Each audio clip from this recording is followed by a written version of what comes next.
Hi everyone, welcome to Lecture 19. Today we're going to talk about political crime and terrorism.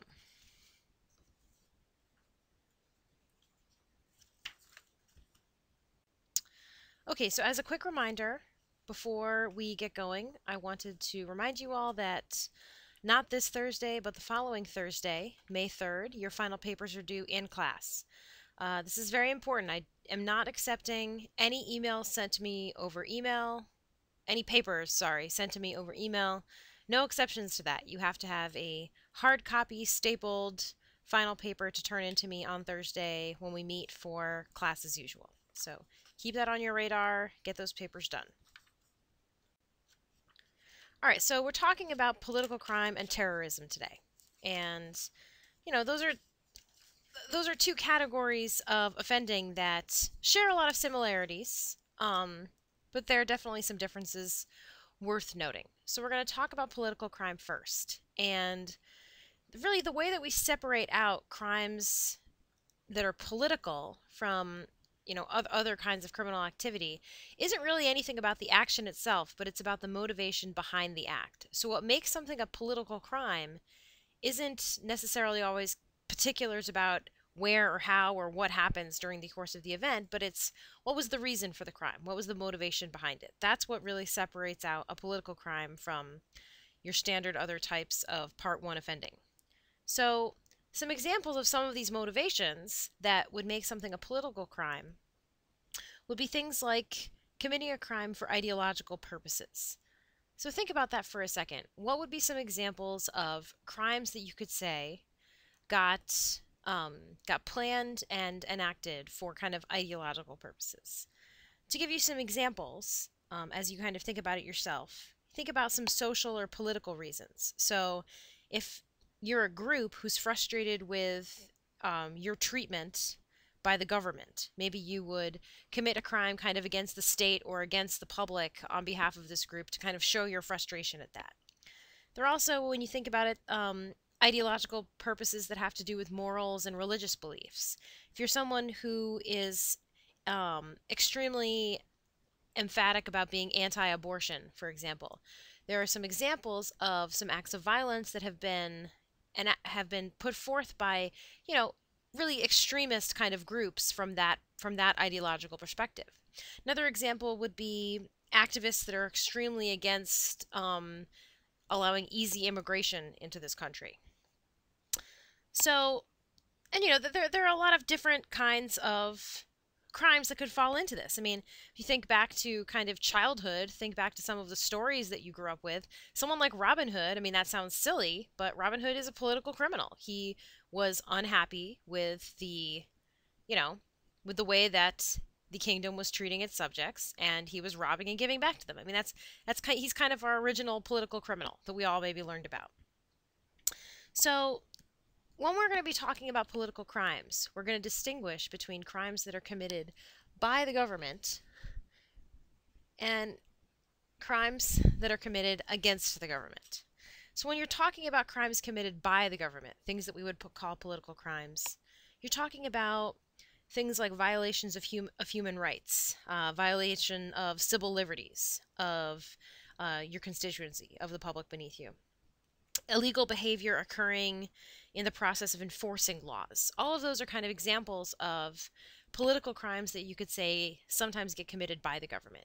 Contrast that with political crimes committed against the government. That's when you're talking about more individual factions or groups within the country, or individuals themselves within the country. And those things can range, really anywhere from illegal violent protests to things like assassinations and acts of terrorism.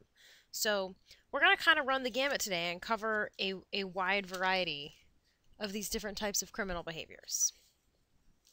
So think back for a second on what you've learned about how this country, was formed, how the United States was formed, and think back to some of the original political criminals that really took part in the founding of this country. Because not a lot of people really like to think about it this way, but we were really a country that was founded by, at least in the terms of the government who they're revolting against, political criminals of their time.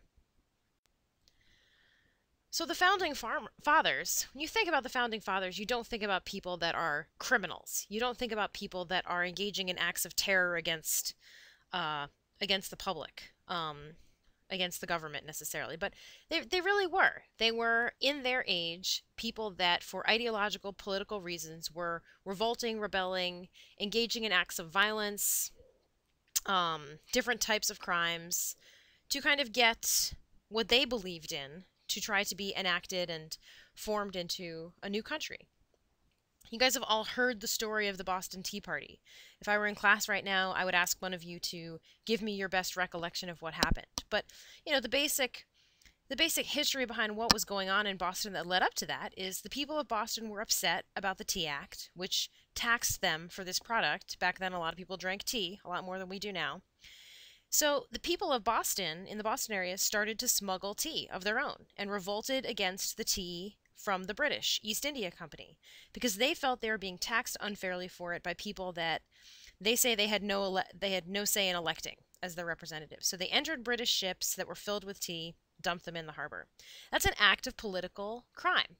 You're committing an act because of your political ideology, that you don't believe that you're being taxed properly, and you commit a violent kind of criminal act to get your point across. It's a classic political crime.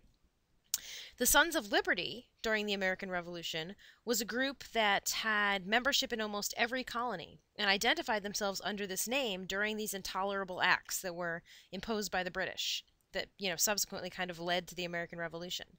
So these men, many of whom are now very famous in American history, people like John Adams, Paul Revere, John Hancock, Patrick Henry, there are people who led protests, wrote revolutionary material, sometimes incited violence against British troops and ships in the name of their cause.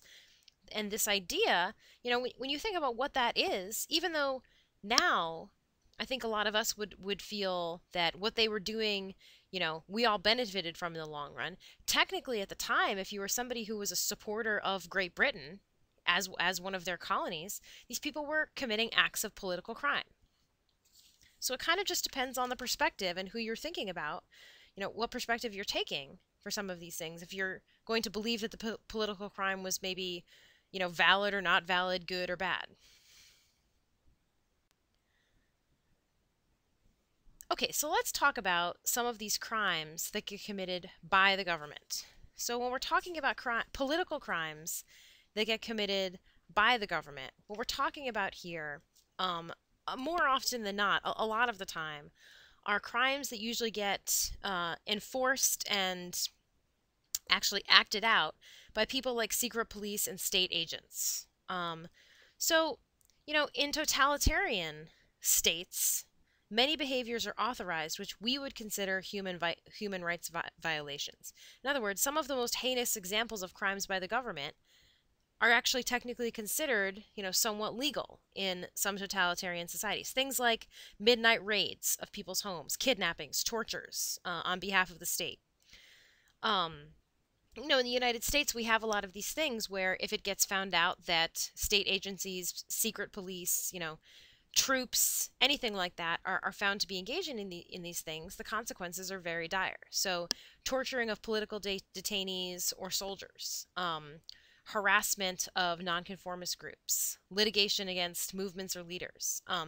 Back in the 1960s, the government was questioned and criticized and suspected of spying on a lot of groups that we would consider kind of nonconformist groups back at the time that some people within the government alleged were posing a national threat.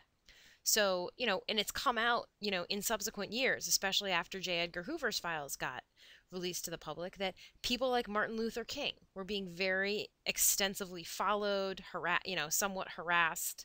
All of those things are the types of crimes that, if they come to light, a government agency could become liable for, could face penalties for.